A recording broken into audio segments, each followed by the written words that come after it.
और आगे बुलाते हैं आदरणीय अनिल कुमार झा जी को। सर आइए और अपने उद्बोधन से हमें अनुग्रहित करें। स्वागत है आपका।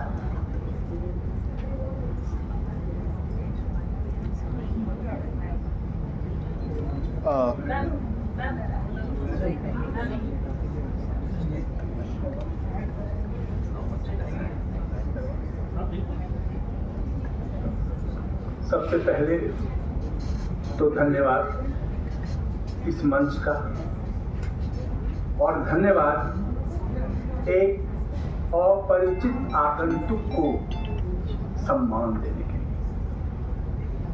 धन्यवाद यहाँ के साहित्य सुधियों का, जिनमें अभी भी वह ऊर्जा है, वह संवेदना है कि एक जगह एकत्रित होके अपने सुख दुख का अभिलेख एक दूसरे से बांटने और विचारने का समय निकाल लेते हैं। और सबसे पहले पुण्य स्मरण उनका,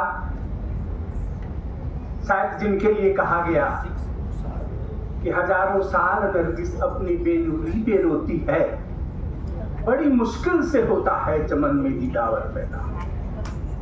और वैसे व्यक्तित्व जिसके बारे में सुन के या जिनकी पुस्तकें अभी मेरे हाथ आई पढ़ना शेष है, इतना तो स्पष्ट है कि उन्होंने साहित्य लिखा, साहित्य सृजा, साहित्य बनाया, और प्रत्यक्ष साहित्य उनका इस प्रसार में घूम भी रहा है जो उसे जीवित रखेगा युग युग तक।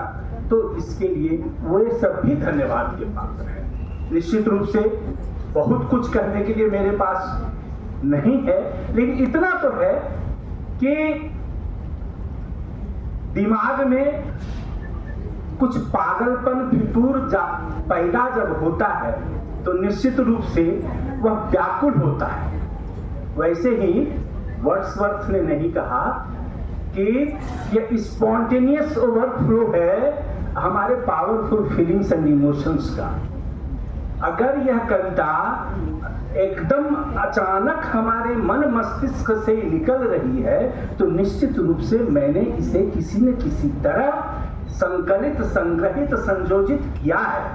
गीतकार के बारे में कहा जाता है कि चाहे कोई लिखे, किसी के लिए लिखे, पर जन्म गीत का सदा दर्द से होता है।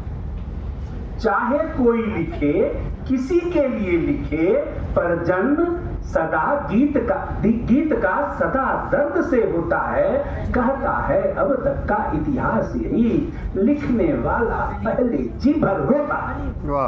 तो रोने और गाने का यह क्रम जो हम लोगों का है, जो हमें जीवित रखता है, जो हमें ऊर्जस्वी रखता है, जो हमें जीने की कला देता है, और उस प्रतिभा को अगर हम अपने आप में संजो के समाज के लिए कुछ कर सकते हैं तो निश्चित रूप से वहां जाकर साहित्य सहित भाव लेकर हमारे सामने उपस्थित होता है। और वैसे में इस विशाल प्रसार में अगर इतनी देर से सुबह से शाम तक द्वितीय सत्र में भी लोग बैठे हुए हैं जम के, तो यह साहित्य की अपनी आंतरिक शक्ति ही है, और उस आंतरिक शक्ति को हम पुनः पुनः पुनः नमस्कार करते हैं। धन्यवाद।